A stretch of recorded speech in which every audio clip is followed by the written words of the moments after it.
que hizo la señora María Luisa Borjas son un asunto de interés público y debe ser resuelto desde esa perspectiva. Nunca tuvo la intención de dañar el honor de ninguna persona. María Luisa Borjas compareció ante el Comisionado Nacional de Derechos Humanos a instar tres procesos que no estaban siendo investigados debidamente por el Ministerio Público, y como tal está protegida tanto en el derecho de petición de la Constitución de la República como el derecho a la libertad de expresión.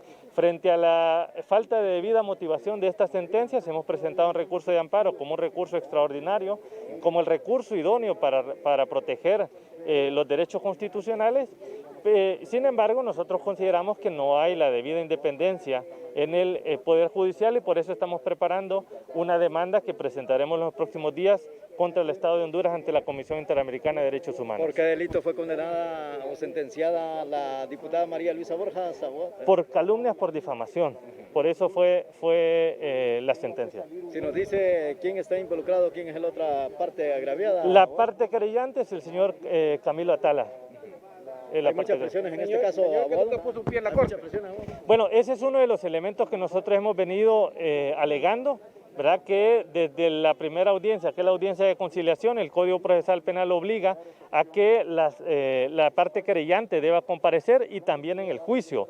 Ya hay precedentes de la Sala de lo Constitucional donde ha declarado nulos los procesos en el caso de que no comparezca la supuesta víctima, y nosotros presentamos los recursos correspondientes en su momento y fueron declarados sin lugar.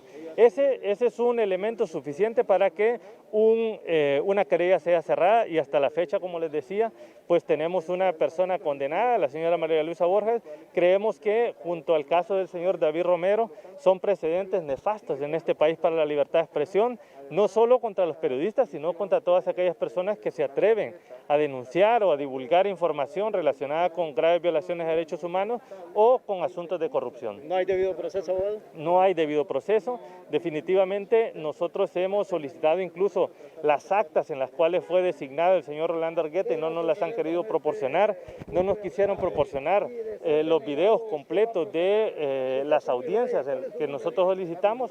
Así que frente a eso, como les decía, vamos a presentar en los próximos días una demanda contra el Estado de Honduras ante la Comisión Interamericana de Derechos Humanos. Abogado, para concluir de mi parte, es uno de los puntos, de tantos puntos negros que tiene el Poder Judicial esta condena, porque ahora es más peligroso hablar que robar. Claro, y sobre todo porque no hay ninguna condición de garantía de debido proceso, Ronnie. Para nosotros es una situación sumamente grave estos precedentes, ¿verdad? No solo el caso individual como tal, sino los precedentes, porque se va avanzando en los mecanismos de persecución penal contra aquellas voces críticas, aquellas voces disidentes en el país. Son precedentes nefastos.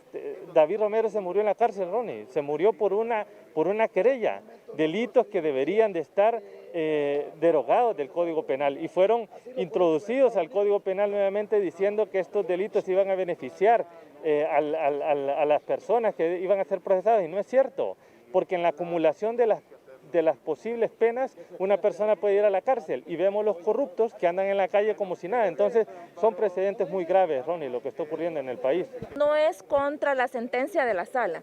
O sea, no es una cuarta instancia, ni estamos tratando de interponer como si fuera una instancia a la sentencia. Ella fue condenada, la sentencia no se encuentra firme y le corresponde a la Sala de lo Constitucional en materia penal revisar si efectivamente, como le decía, se han violentado derechos constitucionales durante todo el proceso. Es decir, la Sala de lo Constitucional tiene la facultad de decir que se han violentado derechos constitucionales y además derechos que están establecidos en la Comisión Americana de Derechos Humanos. De ser así, entonces el juez de ejecución debería de suspender la ejecución de esta sentencia. Es un hecho ya fenecido, abogada, un proceso ya firme, la condena contra la diputada María Luisa Borjas. La sentencia no está firme, está en ejecución. La sentencia está firme una vez que sea ejecutada, no está ejecutada, por lo tanto caben recursos, caben acciones legales. O sea, vuelvo a aclarar, no es un recurso contra la sentencia de la sala.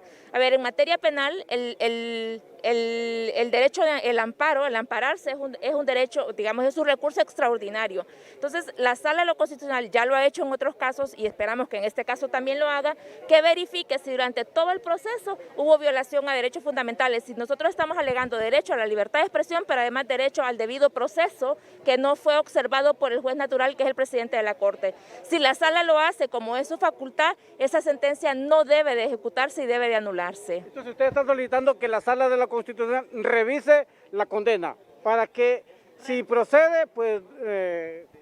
Revise la sentencia. O sea, la Sala no va a revisar la condena porque no le corresponde, eso le corresponde al juez de ejecución. La Sala lo que va a revisar es todo el proceso. Y si en ese proceso hubieron violaciones a derechos y garantías constitucionales, la Sala tiene la facultad de decir que ese proceso es nulo.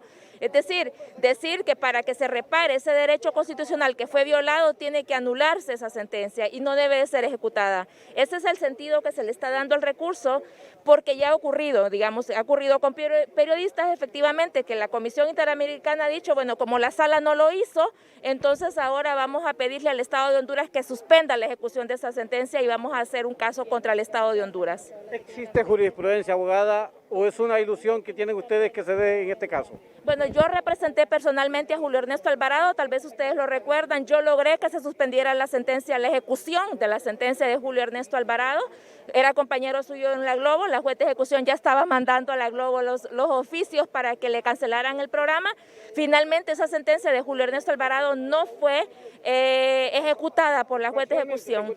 Porque sí computó la pena. Computó la pena porque no teníamos tiempo ya, y había que ganar tiempo ante la Comisión Interamericana. Sin embargo, el caso ya va para la Corte, el caso como sí, o sea, esa era una medida cautelar, pero el caso contra el Estado de Honduras ya fue admisible, ya va para la Corte y ahí lo que se va a decir es, primero, que el Estado de Honduras tiene que despenalizar los delitos contra el honor porque ya hay recomendaciones, segundo, que se tiene que respetar la libertad de expresión de los periodistas y de quienes generen opinión en este momento. Ese es, digamos, lo que nosotros le estamos pidiendo a la Corte Interamericana y el Estado de Honduras seguramente va a ser condenado porque ustedes saben que la sentencia de Julio Ernesto Alvarado por esa parte no fue ejecutada, justamente porque hicimos todos estos recursos que ahora estamos haciendo con María Luisa Borjas. Es cierto que ella está en el exilio, porque ella, ¿de qué puede correr si la ejecución todavía no está siendo efectiva?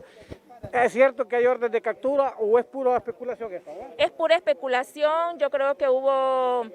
no mala intención, pero digamos que se anticiparon, ella sí salió, ella estuvo enferma de COVID-19 y además tiene un problema de hipertensión que no podía ser tratado aquí, ella fue a Estados Unidos a buscar medicamentos y por supuesto que ella en algún momento manifestó que tenía miedo a una orden de captura, nos lo dijo a nosotros, pero el juez de ejecución no puede dar una orden de captura si no nos ha mandado a llamar y además porque la sentencia que se va a ejecutar, en todo caso cabe una conmuta, no es una sentencia grande y no tenía ninguna previsión para salir del país. Yo creo que fue una ligereza decir que estaba en el exilio, ella no está en el exilio, tenía un problema grave de hipertensión a causa del COVID-19 y otros problemas que ella tenía de su salud, por eso se fue a Estados Unidos.